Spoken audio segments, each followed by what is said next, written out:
All right, we'll get started just a couple minutes early, if that's all right. Bob, go ahead and get started, please. Okay. Hey, Chuck. Nice to meet you virtually here. Nice meeting you. Hey, I'm assuming you probably got a look at Lipscomb last night versus Duquesne. Absolutely.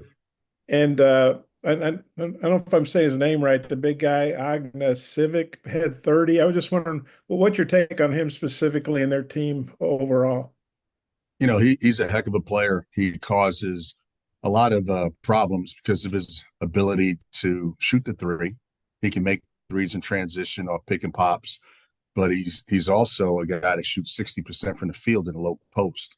So, he can shoot it from the outside. He can shoot it from the low post. Not surprised that he had the night that he had because he's a heck of a player.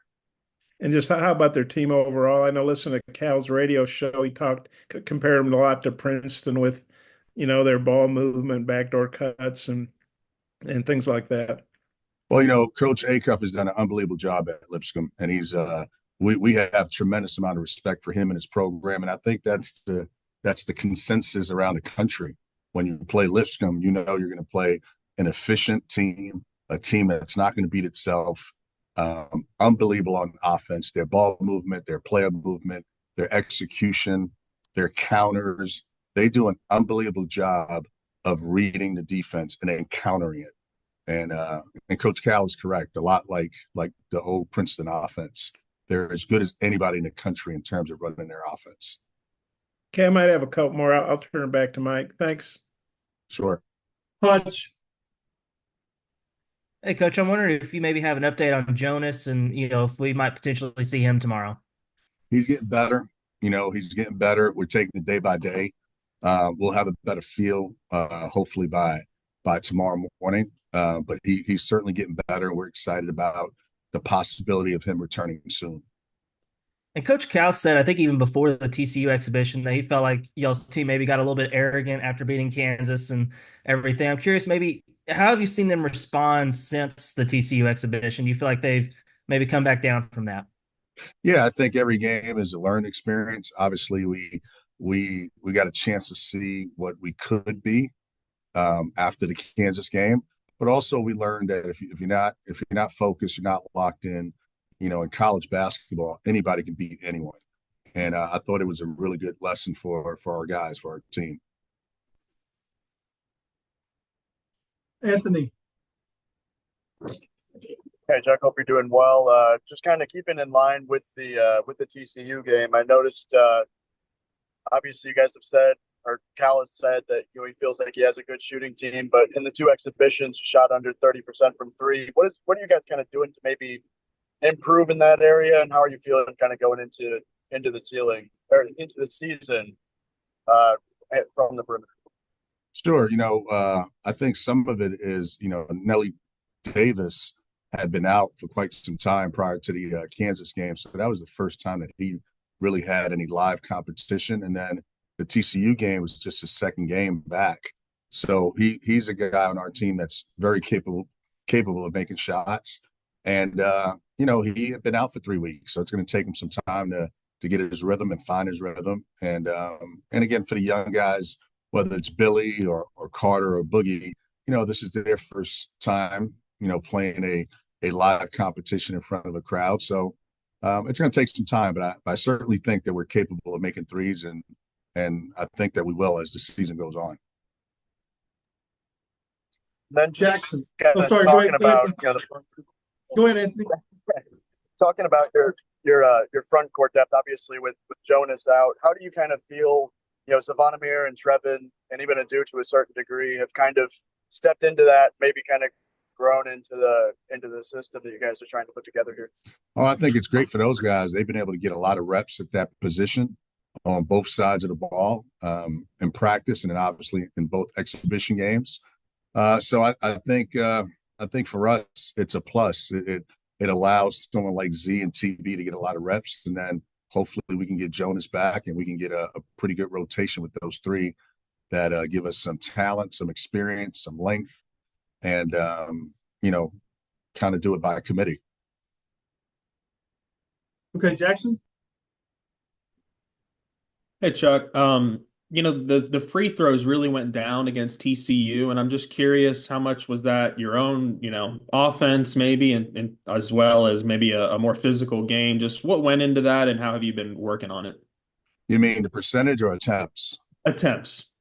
Yeah, I think the TCU game was a really physical game on both sides.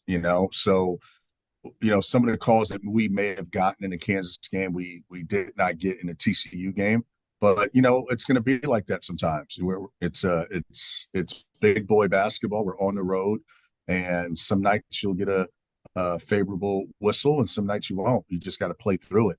And I think the physicality of TCU played into it a little bit. But again, it was a great learning experience for our guys to understand that this is what it looks like and this is what it feels like um, on the road at a Power Five program. I know Cal and the staff have had plenty of season openers, but at a new place, can you sense any added buzz on either through Cal or the rest of the coaching staff with the season getting underway finally?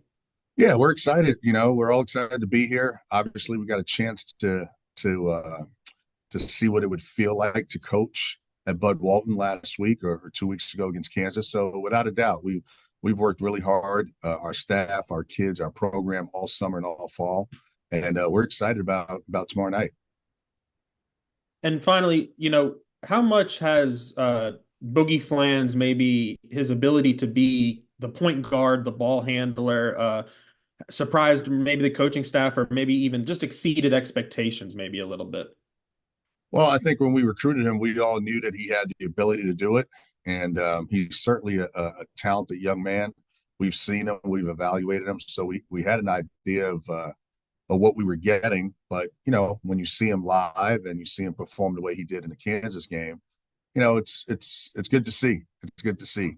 Sometimes when the lights come on, these guys are young, and sometimes they don't respond the way you thought they would. But he's been pretty good, so we're excited about Boogie. Okay, Bob?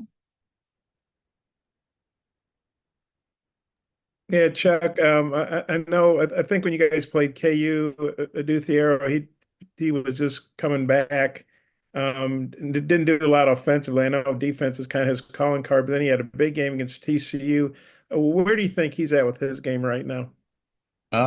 He's, as you mentioned, he just got back in the swing of things, so to speak. So he didn't do much in the Kansas game in terms of offense, but he was at the right places defensively in the Kansas game.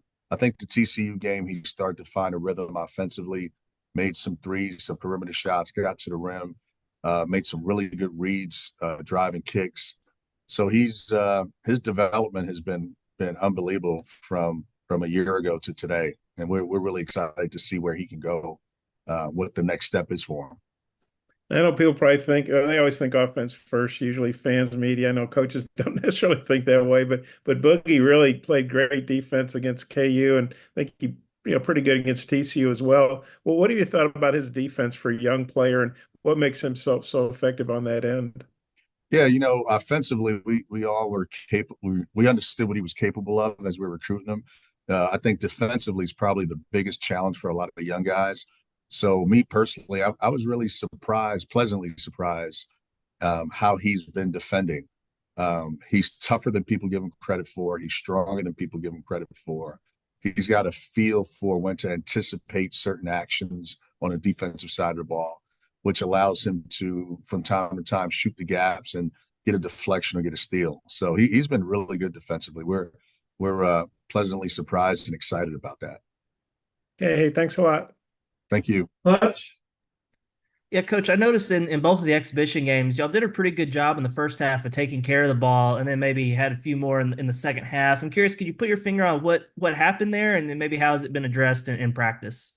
Yeah, I think the Kansas game, both games were so different, but I think the Kansas game towards the end of the game, maybe some immaturity on our young guys. We were up by 20, if I'm not mistaken, and just kind of lost focus for a few minutes, which obviously we can't do against anyone, let alone against Kansas. I think against TCU, the physicality played a role in it. That was the first competition that our freshmen faced with that much intensity, and it's hard to explain it to them. It's hard to teach through film. They've got to experience it. They got to feel it. They got to hear it. So they have a better feel for, hey, this is what we mean when we tell you to cut harder, go meet balls. You got to be a little bit more physical at the end of the game when we play teams like TCU.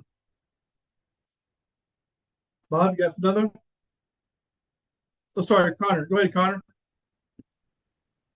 Hey, Coach. I was just going to ask kind of about John L. Davis. You know, he's looks like he's still kind of knocking off a little bit of the rust, trying to get back in the flow of things. Just what have you seen from him, and kind of what do you expect to see from him tomorrow night? You know, exactly what you just said. You know, he's trying to get back into a rhythm. He's trying to find a rhythm with our guys. He's been out for a few weeks prior to the Kansas exhibition game. But, you know, he's such a veteran.